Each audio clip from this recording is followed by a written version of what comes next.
In a lively city where fashion changed as quickly as gossip and music flowed through the streets like running water, there lived a young woman named Emanuela. Everyone called her Ella. Ella was the kind of girl people noticed before they heard her speak. When she walked into a room, conversations paused, eyes followed, and whispers trailed behind her. Some days she wore long, flowing wavy wigs that danced against her shoulders. Other days, her bone-straight hair fell sleek and sharp, framing her face perfectly. Her clothes were always trending, her bags expensive, her makeup flawless. But Ella was not empty-headed. She was smart, brilliant, and confident. She excelled in school and carried herself with ease. Her parents adored her, especially her mother, who believed that a well-dressed daughter was a reflection of good upbringing. "Let her enjoy," her father often said whenever someone hinted that Ella spent too much. "We work hard so she doesn't have to struggle." Their house became known throughout the neighborhood. Every few weeks, music poured out of their compound late into the night. Plates of food never finished. Guests came dressed to impress, knowing Ella's parties were always the parties. Ella loved it. She loved the laughter, the compliments, the attention. To her, spending money felt like power. But as the elders say, the goat that eats without looking up forgets the butcher exists. Among all the noise stood Ruth.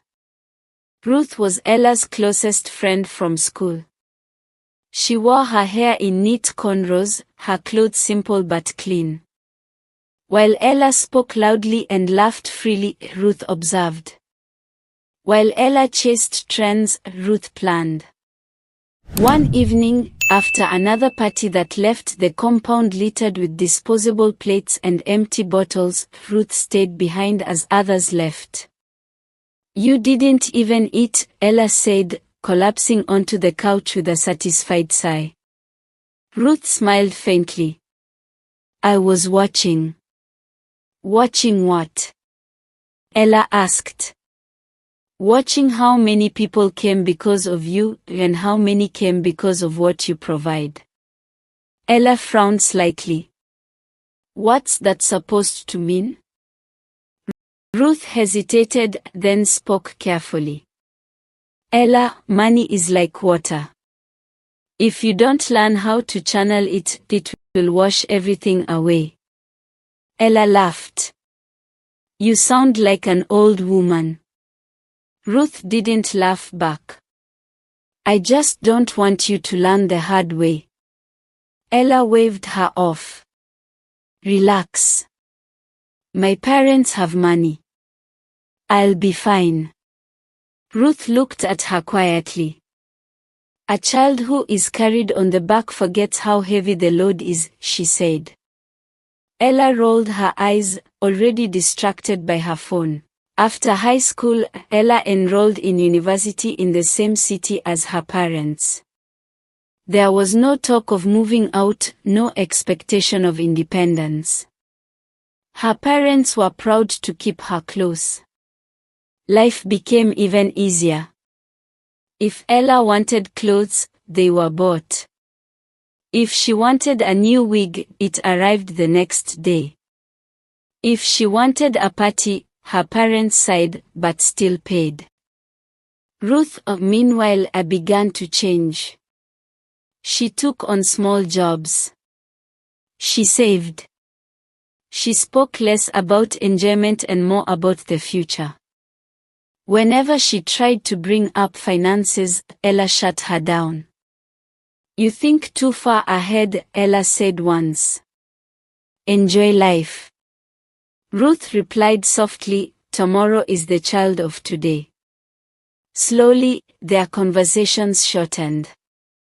Not because they fought, but because Ella no longer listened. Years later, Ella graduated and secured a job in another city. Her parents were proud but nervous. Still, they helped her rent a cozy apartment, modern, stylish, expensive.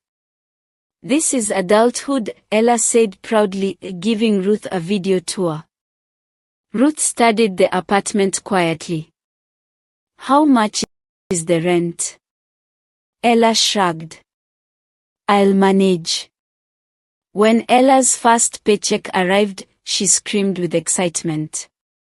"This one is my own," she shouted, calling everyone she knew. She celebrated immediately. New wigs arrived. Designer clothes filled her wardrobe. Dinners turned into outings. Outings turned into parties. New faces appeared, people who praised her taste, her generosity, her lifestyle. "You're so successful," they said. "You deserve this," they encouraged. Ella didn't think about rent. She didn't think about savings. She didn't think about emergencies. As elders say, when the drum is sweet, the dancer forgets the distance home. The first message from the landlord came one quiet morning. "Rent overdue." Ella laughed nervously and checked her account. Nothing.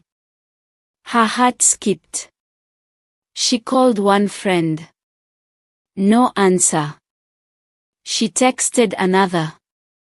Seen. No reply. By evening, fear replaced denial. A second message arrived. Then a final notice. Within days, Ella stood outside her apartment with her bags packed. The city felt different now, colder, louder, unforgiving. No music. No friends. No applause. Only reality. Exhausted and defeated, Ella wondered until she heard a familiar voice. Ella. She turned. Ruth. Ella's strength collapsed instantly. She cried, not quietly, but deeply. Ruth listened as she explained everything. When Ella finished, Ruth said nothing for a long moment. Then she spoke. "You can stay with me." Ella looked up, shocked. "Really?" "I don't rent," Ruth said. "This house is mine." That night, Ella slept on a thin mattress on the floor. For the first time in years, she slept without music, without noise. And strangely, she slept well. Living with Ruth was uncomfortable at first. Every expense was questioned. Every purchase was planned. One evening, Ella reached for her phone. "There's a sale online." Ruth asked calmly, "Do you need it, or do you want it?" Ella paused.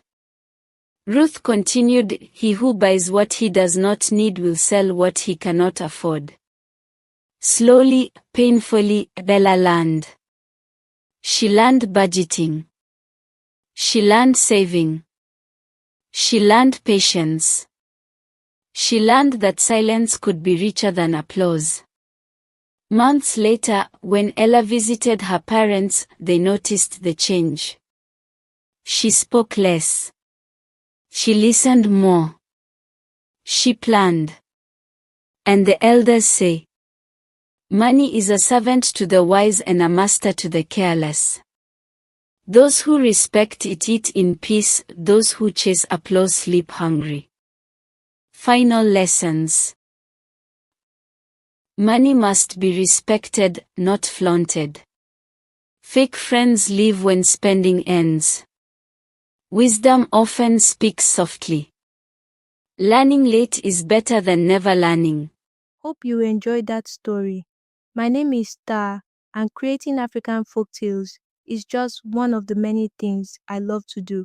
If you enjoyed this video, please make sure to subscribe, turn on your notification, and give this video a thumbs up. Your support means a lot to me.